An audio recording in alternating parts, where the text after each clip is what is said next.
Hi වීවර්ස් සාදරයෙන් පිළිගන්නවා අදත් අපේ YouTube channel එකට. ඉතින් මට පහුගිය දවස් ටිකේ අපේ channel එකට අලුත් movies දාන්න බැරි වුණා. ඉතින් ඒකට සමාව ඉල්ලන ගමන් යමු අද වීඩියෝ එක පැත්තට.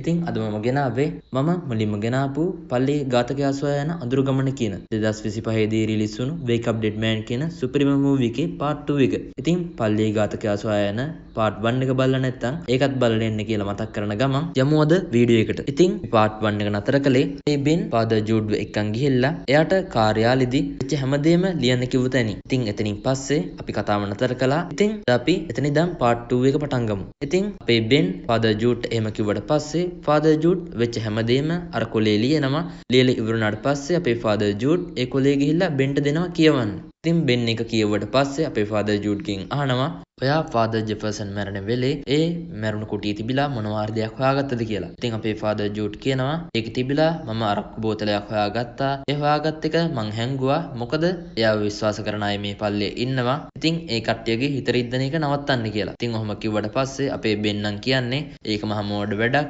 ඒකෙන් වෙන්නේ අපරාධකාරයා පැනලා යන එක කියලා. ඉතින් අපේ බෙන් කියනවා දැම්ම ගිහිල්ලා ඒ බෝතලය මට ගෙනත් දෙන්න කියලා. කොහොම හරි ඔය කතා බහ ඉවරනාට පස්සේ දෙන්නත් එක්ක යනවා ෆාදර් ජූඩ්ගේ ගෙදරට. දෙන්නත් එක්ක ගිහිල්ලා අර බෝතලේ ගැන හොයනවා. ඒ හොයද්දී ෆාදර් ජූඩ් කියනවා ඒ බෝතලේ නැති වෙලා කියලා. ඉතින් ඒ නැති වෙලා කියන්නේ අපරාධකාරයා ෆාදර් ජූඩ්ගේ ගෙදරට හොරෙන්ම ඇවිල්ලා ඒ බෝතලේ අරන් ගිහිල්ලා. ඉතින් ඒක දැනගත්තට පස්සේ අපේ බෙන්ට නම් මාරම කේන්ති. ෆාදර් ජූඩ් ඒක නැති වෙලා කිව්වට පස්සේ බෙන් කියන්නේ එහෙනම් කරන්න තියෙන එක දෙයයි පල්ලියේ ඉන්න කට්ටියකින් හෙට දවසේ ප්‍රශ්න කරන්න පටන් ගන්න ඕනි කියලා. ඉතින් අපිට මෙතන සීන් එක ඉවරුනාට පස්සේ ආපහු පෙන්නනවා පහවදා දවස. පහවදා ෆාදර් ස්ටෙෆන්ගේ මලගෙදර තියෙනවා. ඉතින් මලගෙදර වැඩ කටයුතු ඔක්කොම ඉවර කරලා මේ දෙන්නත් එක්ක යනවා පල්ලියේ කාර්යාලයට.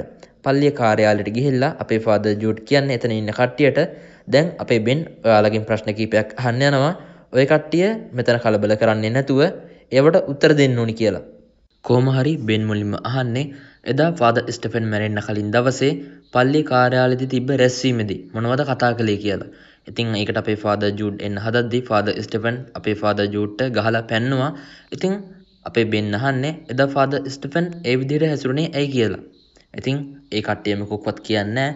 ඉතින් කොහොම හරි ඔතෙන්ට සයි එනවා. සයි කියන්නේ මම බෙන්ට කියන්නම් මම මේ හැමදේම වීඩියෝ කළා. මම ඒකේ වීඩියෝ එක පෙන්වන්නම් කියලා. ඉතින් ඔය අතරදී හැමෝම කලබල වෙනවා. හැමෝම කියන්නේ සයිට ඔයා ඒ දේ කරන්න එපා. ඒක කළොත් අපි හැමෝටම හොඳ නැහැ. අපි හැමෝම පාවා දෙන්න එපා කියලා. ඉතින් කොහොම හරි ඒක අහන්න නැතුව සයියේ වීඩියෝ එක පෙන්නනවා. ඉතින් මේ වීඩියෝ එකේ හැටියට නම් ෆාදර් ස්ටෙෆන් ෆාදර් ජූඩ්ට විතරක් නෙමෙයි ඒ රැස්වීමේදී ඒ විදිහට සලකලා තියෙන්නේ. ෆාදර් ස්ටෙෆන් ඒ රැස්වීමේදී හිටපු අනිත් කට්ටියටත් ඒ විදිහට නරක විදිහට බැනලා තියෙනවා. ඒ කට්ටියව විනාශ කරලා දානවා කියලා තර්ජනය කරලා තියෙනවා. ඉතින් ෆාදර් ස්ටෙෆන් ඒ වගේම කියලා තියෙනවා එයා පල්ලියෙන් අයින් වෙනවා. හෙට දවසේ තියෙන්නේ එයාගේ අවසාන දේව මෙහෙ කියලා. ඒ කොහොම වුණත් ඒ වීඩියෝ එක බලලා ඉවරුනාට පස්සේ අපේ බෙන් හා අපේ ෆාදර් ජූඩ් අහන්නේ සයිගෙන් සයි එදා ෆාදර් ස්ටෙෆන් ඒ විදිහට හැසිරුණේ ඇයි කියලා. ඊට පස්සේ සයි කියනවා සයි කියන්නේ ෆාදර් ස්ටෙෆන්ගේ පුතෙක්. ඒක කිව්වේ වේරා. ඉතින් ඒක කිව්වට පස්සේ සයි ෆාදර් ස්ටෙෆන් හොයාගෙන ගියා කියලා. ඊට පස්සේ ෆාදර් ස්ටෙෆන් සයි කියන්නේ තමන්ගේ පුතා කියලා පිළිගත්තා. ඒ වගේම ෆාදර් ස්ටෙෆන් කිව්වා සයිට තමන්ගේ ධනය උරුම වෙන්න ඕනි කියලා. තමන්ගේ බලයත් උරුම වෙන්න ඕනි කියලා. ඉතින් එහෙම කිව්වට පස්සේ සයි කියලා තියෙනවා ඒ ඔක්කොම වෙන්න කලින් මේ පල්ලේ ඉන්න ප්‍රධාන බැතිමතුන් ටික අයින් කරලා දාන්න ඕනි. එයාලා ඉස්සරහට අපිට තර්ජනයක් වෙයි කියලා. ඉතින් ඕකත් එක්ක තමයි ෆාදර් ස්ටෙෆන් අර විදිහට ප්‍රධාන දායකයන්ට මැල්ලා තියෙන්නේ. ඉතින් ඒ කතාවේ හැටියට නම් ෆාදර් ස්ටෙෆන්ට තමන්ගේ සීයාගේ ලොකු ධනස්කන්ධය ගැන ලොකු ආසාවක් තිබිලා තියෙනවා. ඒත් තමන්ට ඒ ධනස්කන්ධයේ උරුම නැති නිසා ඒක ගැන ලොකු කනගාටුවකින් ඉන්නේ. ඒ වගේම ෆාදර් ස්ටෙෆන් කියලා තියෙන සයිට ඔයාටත් ඒ ධනස්කන්ධයේ උරුම වෙන්න ඕනි. ඔයා ඒ ධනය හොයාගන්න කියලා. ඉතින් ඒකේ හැටියට සයිට ඕනි වෙලා තියෙන්නේ ෆාදර් ස්ටෙෆන් මැරුවේ කවුද කියලා හොයාගන්න එක නෙමෙයි. ෆාදර් ස්ටෙෆන් කිව්ව අර ධනය ගැන විස්තර හොයාගන්න එක.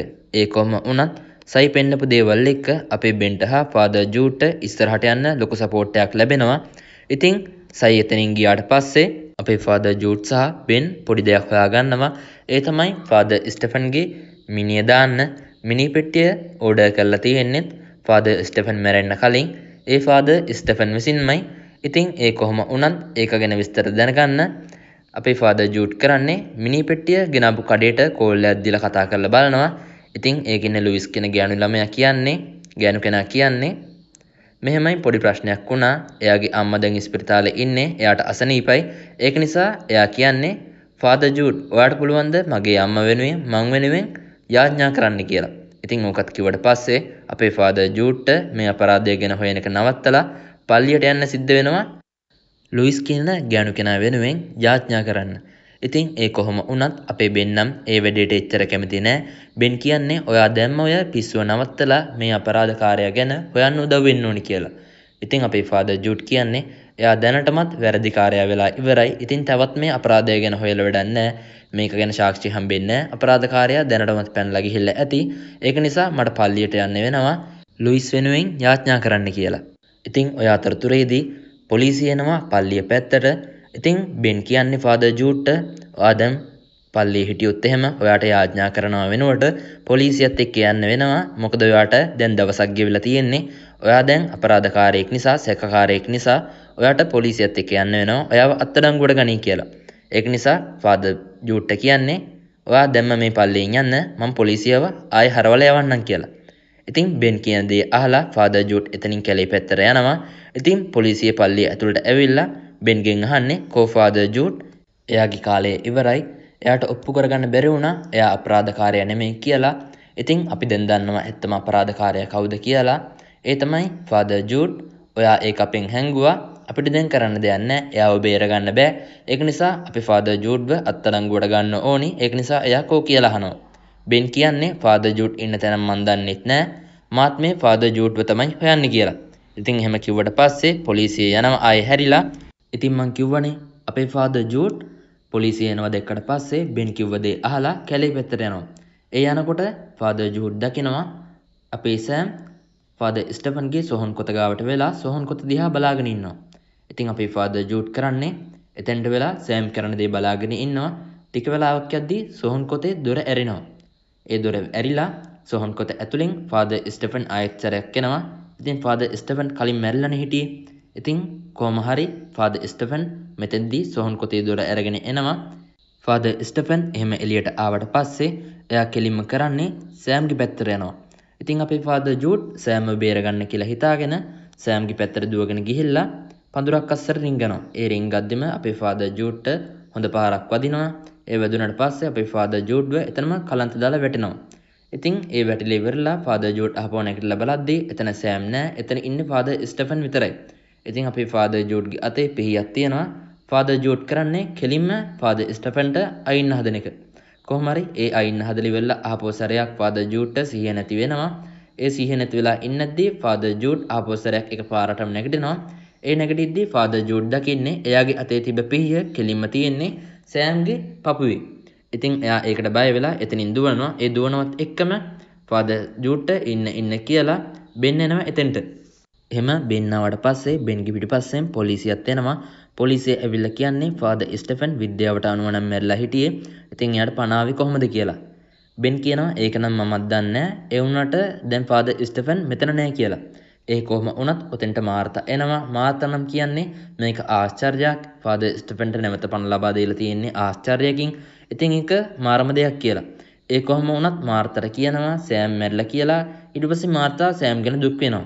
මොකද මාර්තා අතරයි සෑම් අතරයි පොඩි සම්බන්ධයක් තිබ්බනේ. ඒක නිසා මාර්තාට පොඩ්ඩක් අවුල්. ඒ කොහොම වුණත් දැන් පල්ලියේ දායකයෝ අතරේ ඕක පැතිරලා යනවා. පල්ලියේ හිටපු ඔක්කොම ටික බය වෙනවා. ඒ කියන්නේ පල්ලියේ ප්‍රධාන දායකයෝ ටික බය වෙනවා. මොකද ෆාදර් ස්ටෙෆන් මැරෙන්න කලින් කිව්වනේ ඒ කට්ටිය විනාශ කරලා දානවා කියලා. ඉතින් ওই කතාවත් එක්ක තමයි ඒ කට්ටිය බය වෙලා ඉන්නේ. කොහොම හරි ෆාදර් ජූඩ් හිතන්නේ එයා අතින් තමයි සෑම මැරුණේ කියලා. ඉතින් කොහොම හරි ඔය අතරතුරේදී අපිට නැට්ව පෙන්නනවා. නැට්ව හම්බෙන්න කවුරු හරි ඇවිල්ලා නැට් කරන්නේ එයාව ගේ ඇතුළට ගන්නවා.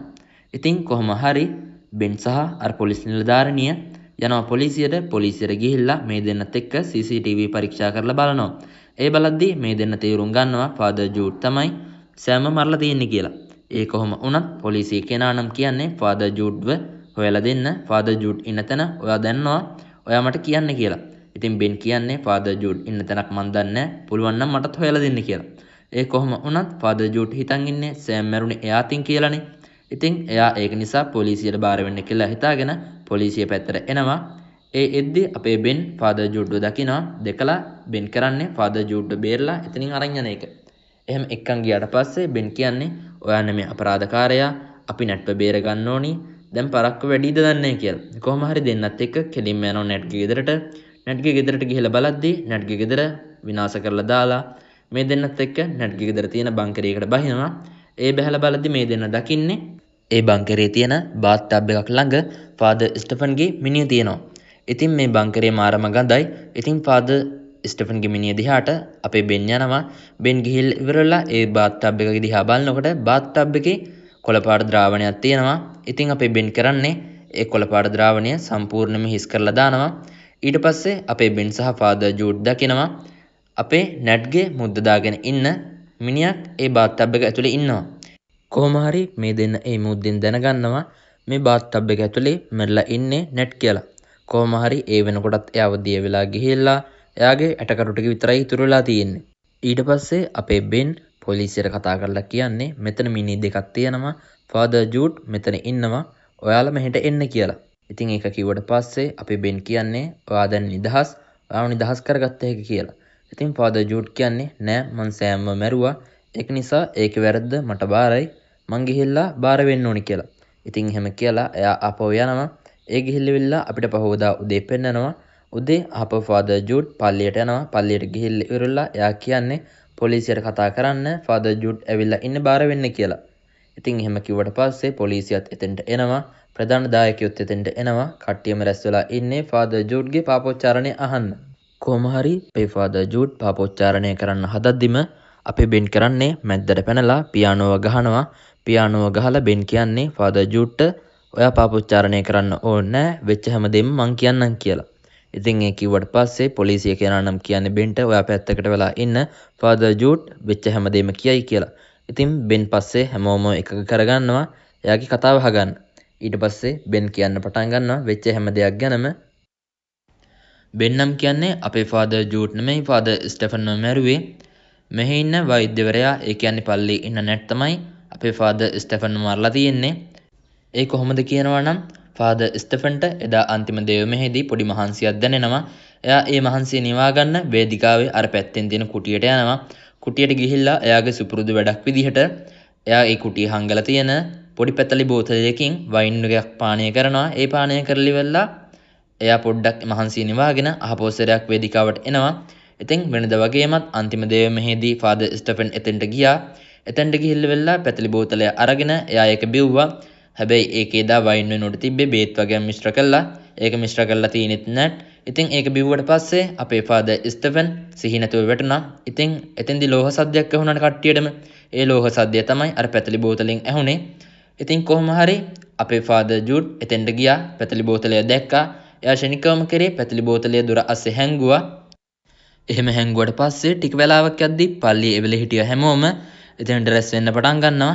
රැස් වෙන්න පටන් ගත්තට පස්සේ නැට් කියන්නේ නැට් වෛද්‍යවරයන්නේ නැට් ඒක නිසා කියනවා ෆාදර් ජූඩ්ට ෆාදර් ස්ටෙෆන්ව අල්ලන්න එපා එයා බලන්නම් කියලා. ඉතින් ඔය අතරතුරේදී ෆාදර් ජූඩ් එනවා එළියට. ඊට පස්සේ මාර්තා කෑ ගහනවා යක්ෂ හිස දැකලා. ඒ ආශ්චර්යයක් ඒ යක්ෂය ඇවිල්ලා කියලා. කොහොම හරි එහෙම කියලා කෑ ගහන්න පටන් ගද්දී හැමෝගෙම අවධානය යනවා මාර්තාගේ පැත්තට.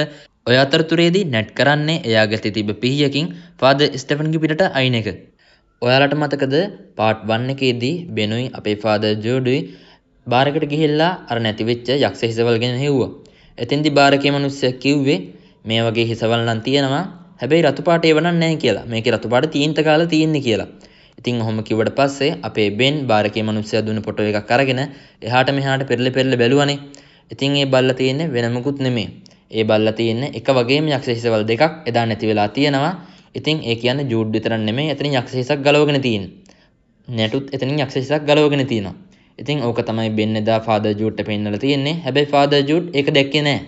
ඉතින් අපේ බෙන් කියන්නේ නැට්ගේ අරමුණ උනේ ෆාදර් ස්ටෙෆන්ව මරලා මේ පල්ලේ තිබ්බ සියලුම ධනය මං කොල්ල කන්න කියලා. ඒ කොහොම වුණත් නැට්ට ඒකත් බැරි වුණා. ඉතින් පල්ලියේ ඉන්න කට්ටිය අහනවා නැට්ව මැරුවේ එහෙනම් කවුද කියලා. ඒ වුණාට අපේ බෙන් එතනින් කතාව නතර කරනවා. අපේ බෙන් කියන්නේ මට මේ කේස් එක විසඳන්න බෑ. මේ කේස් එකට මට තව කරුණු මදි කියලා. එයාත් දන්නේ නැහැ කියලා. ඉතින් ඒක කිව්වට පස්සේ පොලිස් කාර්යයා පල්ලියේ ඉන්න හැමෝම එළියට යවනවා. ඊට පස්සේ පල්ලිය ඇතුලේ ඉන්නේ පොලිස් කාර්යයයි ෆාදර් ජූඩුයි බෙනුයි විතරයි. ඉතින් අපිට පෙන්නනවා එළියේදී වේරා මාර්තට කියනවා ෆාදර් ජූඩ්ව දැන් පොලිසිය කට්ටිය අත්අඩංගුවට අරගෙන යයි කියලා. ඒ කියලිවෙලා ටික වෙලාවක් ගියාට පස්සේ මාර්තා එනවා පල්ලිය ඇතුළට. බෙන් කියනවා අපරාධකාරයම ඒක පාපොච්චාරණය කළොත් හොඳයි කියලා. ඊට පස්සේ මාර්තා කියනවා ඔයා එහෙනම් හැම ඇත්තක්ම දන්නවා. ඔයා ඒත් මාව බේරගත්තා. මං කියන්නම් කියලා මාර්තා හැමදේම පාපොච්චාරණය කරන්න පටන් ගන්නවා. ඉතින් ඔයාලට හිතෙනවා ඇති මාර්තයි ඒ වගේ දෙයක් කරන්න කියලා. ඔයාලට මතක ඇති කියලා හිතනවා පාර්ට් 1 එකේදී ෆාදර් ජූඩ්ගේ පළවෙනි රැස්වීමේදී පල්ලියේ කාර්යාලයේදී ෆාදර් ජූඩ් කිව්වා ප්‍රධාන බැතිමතුන්ට ඒ වගේම මාර්තට ඔයාලා හැමදේම පාපොච්චාරණය කරන්න, ඔයාලා තියෙන ප්‍රශ්න මාත් එක්ක කතා කරන්න, පල්ලියේ ඉදිරි අනාගතය වෙනුවෙන් වැඩ කරන්න කියලා. ඉතින් එහෙම කිව්වට පස්සේ මාර්තා ඒක වැරදියට තේරුම් අරගෙන අපිට පහවදා දවසේ ජූඩ්ව පෙන්නනවනේ.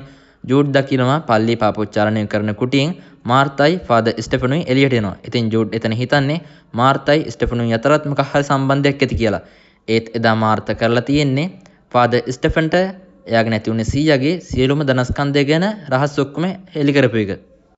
ෆාදර් ස්ටෙෆන්ගේ සීයාගේ ධනස්කන්ධය වෙනම කුක්වත් නෙමෙයි. ඒක විශාල වැනිකක්. ඒක වෙන වටිනාකමකින් යුක්ත දෙයක්.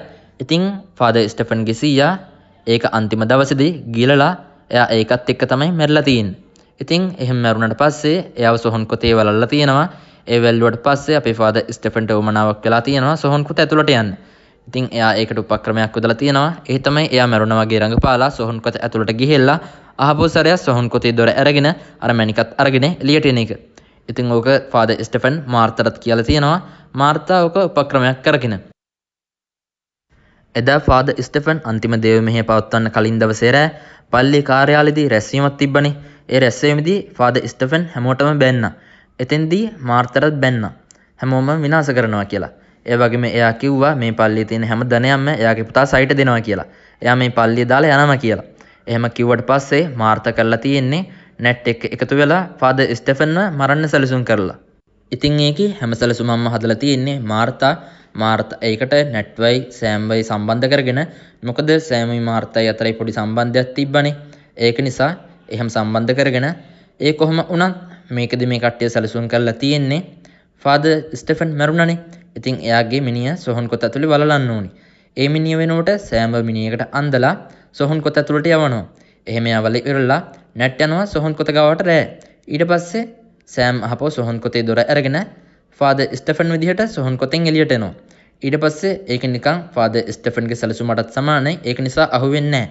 ඒ වුණාට වැරදිලා එතෙන්ට ෆාදර් ජූඩ් එනවා. අපේ නැට් බය වෙනවා. නැට් කල්පනා කරන්නේ අර මැණිකත් අරගෙන එයාගේ නැති වුණ බෙරිදව අහපෝ සල්ලි පෙන්නලා ගෙන්නලා එයත් එක්ක ජීවත් වෙන්න. ඒ වුණත් දැන් ෆාදර් ජූඩ් ආවනේ. ෆාදර් ජූඩ් ආපු නිසා නැට් කරන්නේ කෙලින්ම සෑම්ව මරනවා. සෑම්ව මරලි වෙලා පිහිය දෙනවා ෆාදර් ජූඩ්ගේ අතට. ෆාදර් ජූඩ්ටත් සිහිය නැහනේ.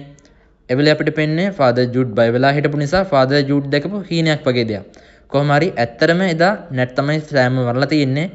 මාර්තා උතෙන්ට ආවනේ ආශ්චර්යයක් කියාගෙන. ඒ ඇවිල්ලි වෙලා මාර්තාට කට්ටිය කිව්වා සෑම්ව මරලා දාලා කියලා. මාර්තායි සෑමුයි අතරේ පොඩි සම්බන්ධයක් තිබ්බනේ. ඒක නිසා මාර්තාට හරිම කේන්ති. මාර්තා ඒ වුණාට දන්නා ෆාදර් ජූඩ් නෙමෙයි මෙයාව මරලා තියෙන්නේ. නැට් තමයි මෙයාව මරලා තියෙන්නේ කියලා. ඊට පස්සේ අපිට පෙන්වන්නේ හැමෝම කලබල වෙන අතරේ නැට්ගේ ගෙදරට කවුරු හරි එනවා. ඒ වෙන කවුරුත් නෙමෙයි එදා. එදා නැට්ගේ ගෙදරට ගිහිල්ලා තියෙන්නේ මාර්තා ගිහිල්ලා නැට්ව මරලා. ඉතින් මාර්තා මෙහෙම පාපොච්චාරණයක් කරලා ඉවරුනාට පස්සේ මාර්තා සිහිනෙතුයි වැටෙනවා. ඉතින් බෙන් කියන්නේ දැන් නම් පරක් වැඩි මාර්තාව බේරගන්න. මාර්තාත් ෆාදර් ස්ටෙෆන්ට දුන්නු බේත් පාවිච්චි කරලා දැන් එයා මැරෙන්නයි යන්නේ කියලා. ඒ කොහොම වුණත් දැන් පොලිසිය කෙනක් දන්නා ෆාදර් ජූඩ් නෙමෙයි මේ අපරාධය සිද්ධ කරලා තියෙන්නේ. මාර්තා තමයි මේ අපරාධය සිද්ධ කරලා තියෙන්නේ කියලා. ඒක නිසා අපේ ෆාදර් ජූඩ් බේරෙනවා. මාර්තා මැරෙනකොට ෆාදර් ස්ටෙෆන්ගේ සීයා හංගගත්ත මැණික අපේ ෆාදර් ජූඩ්ගේ අතට දෙනවා. ඉතින් ඒක අපේ ෆාදර් ජූඩ් හංග ගන්නවා. බෙන් කියන්නේ මම කුක්වත් කියන්නේ මට ඔය වැඩක් නැහැ කියලා. ඊට පස්සේ අපිට ওই සිද්ධිය වුණාට පස්සේ සයිව පෙන්නනවා. සයි ඇවිල්ලා බිෂොප්තුමාවයි ෆාදර් ජූඩ්වයි බෙන්වයි හම්බෙන්න. එයා ඇවිල්ලා අහන්නේ සල්ලි වලට මොකද උන්නේ? ධනයකෝ ෆාදර් ස්ටෙෆන් මට ධනය දෙනවා කිව්වා. ඔයාලා ඒ ධනය හැංගුවා. මං දන්නවා ෆාදර් ජූඩ් ඔයා ගාව ඒ ධනය තියෙනවා කියලා. ඔයා ඒක නොදුන්නොත් මං ඔයාව විනාශ කරලා දානවා කියලා තර්ජනය කළා. සයි එතනින් යනවා. ඉතින් ඒක අපිටත් ප්‍රශ්නයක්නේ. එදා මාර්තා අර මැනික ෆාදර් ජූඩ්ගේ අතර දුන්නා. ඒ දුන්නට පස්සේ ෆාදර් ජූඩ් මොකද්ද කළේ? ඒක බෙන් එක්ක බෙදාගත්තද නැත්නම් එයා ඒක තනියෙන් භුක්ති විඳියද? ඒක අපිට අන්තිමේදී පෙන්නනවා. ෆාදර් ජූඩ් දැන් අර පල්ලියේ ප්‍රධාන ෆාදර් වෙලා ඒ වගේම දැන් මේ පල්ලියට මිනිස්සු එනවා යනවා. මිනිස්සු හරිම සතුටින් ඉන්නේ. ඒ වගේම මේ පල්ලියට හිටපු ප්‍රධාන දායකයෝ දැන් සතුටින් ඉන්නේ. ඒ කට්ටියගේ ප්‍රශ්නත් දැන් විසදිලා. ඒ වගේම දැන් අපිට මැනික තියෙන තැන පෙන්නනවා මේ පල්ලිය කලින් එක කුරුසයක්වත් තිබ්බේ නෑනේ. ඉතින් මේ පල්ලිය දැන් කුරුසයක් තියෙනවා. ඉතින් එහෙම තියෙන ප්‍රධාන කුරුසිය තමයි ෆාදර් ජූඩ් මේ මැනික හංගලා තියෙන්නේ. එක කාටවත්වත් වෙන්නේ නෑ. ඉතින් මේ මැනික පෙන්නන ගමන් කතාව මෙතනින් ඉවර වෙනවා. ඉතින් විවර්ස් පොඩි දෙයක් මතක් කරන්න ඕනි. ඔයාලා මගේ වීඩියෝ එක බැලුවොත් ලයික් එකක් දාන්නේ බොහොම අඩුවෙන්. ඉතින් අදවත් මේ වීඩියෝ එකට ලයික් එකක් දාන්න කියලා මතක් කරනවා. ඒ වගේම තාම අපේ channel එක subscribe කරලා නැත්නම් දැන්ම ගිහිල්ලා subscribe කරලා bell icon එකත් click කරලා තියාගන්න. ඉස්සරහටත් මේ වගේ movies දානවා. ඒවත් බලන්න අමතක කරන්න එපා. ඉතින් මම අපව මතක් කරනවා තාම ලයික් එකක් දාලා නැත්නම් මේ දැම්ම මේ වීඩියෝ එකට ලයික් එකක් දාලා ඉන්න. එහෙනම් අපෝ අලුත් දවසක අලුත් වීඩියෝ එකකින් හම්බෙමු.